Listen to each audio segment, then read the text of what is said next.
సిద్దిపేట జిల్లా గజ్వేలు సమీకృతి కార్యాలయంలో మహిళలకు ఇందిరమ్మ చీరలు పంపిణీ కార్యక్రమంలో మంత్రి వివేక్ వెంకటస్వామి పాల్గొన్నారు.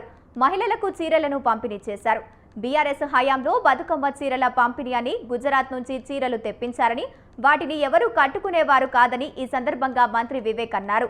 కాంగ్రెస్ ప్రభుత్వం పాలనలో ఇందిరమ్మ మహిళా శక్తి చీరలను చూసి మహిళలు సంతోషపడుతున్నారని అన్నారు.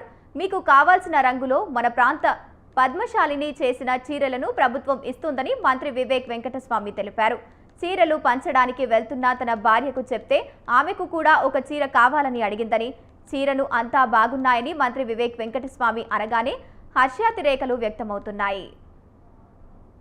రాష్ట్ర కాంగ్రెస్ ప్రభుత్వం ద్వారా మహిళలకు ఇందిరాగాంధీ గారి రోజు ఏదైతే రేవంత్ రెడ్డి గారు చీరల పంపిణీ కార్యక్రమం తీసుకోవడం జరిగిందో, ఈ రోజు గజ్వేల్ నియోజకవర్గంలో అన్ని మండలాలకు చెందిన మహిళలకు ఈరోజు చీరల పంపిణీ కార్యక్రమం.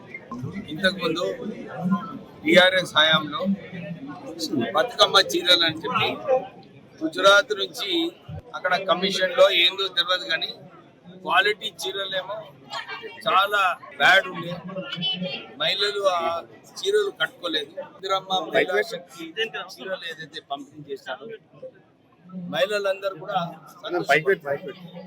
ఇంత మంచి క్వాలిటీ సారీస్ తెలంగాణలోనే ఈ చీరలన్నీ కూడా కుట్టి పంపిణీ చేయడం జరుగుతుంది.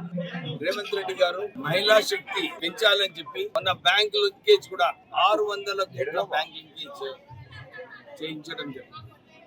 మహిళలకు 28 కోట్ల రూపాయలు మిత్తి లేని రుణాలు, మహిళలకు ఫ్రీ బస్ ట్రావెల్, ఇవన్నీ కూడా మహిళా శక్తి పెంచాలని ఈ సందర్భమున అందరికీ కూడా ఇదే చెప్పవచ్చు.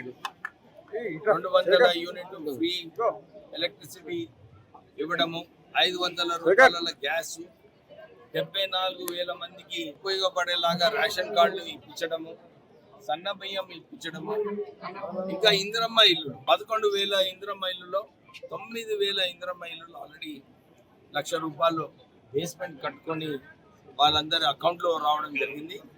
ఎవరైతే కాలమ్స్ కట్టుకున్నారో వారికి కూడా 1,00,000 రూపాయలు వస్తుంది. నేను వాళ్ళందరికీ అప్పీల్ చేసినాను, రాష్ట్ర ప్రభుత్వము ఈ వచ్చే 3 సంవత్సరాలలో 17 లక్షల ఇల్లు కట్టుకునే కార్యక్రమం తీసుకోవడం జరిగింది. అందరూ కూడా ఆవేదన పడేది అవసరం లేదు. అందరికీ అర్హతలో ఉన్న వాళ్ళందరికీ కూడా ఇందిరమ్మ ఇల్లులు వస్తాయి. ఈ డిసెంబర్ తర్వాత ఇంకొక 3,500 ఇల్లులు ఒక్కొక్క నియోజకవర్గానికి మళ్ళీ శాంక్షన్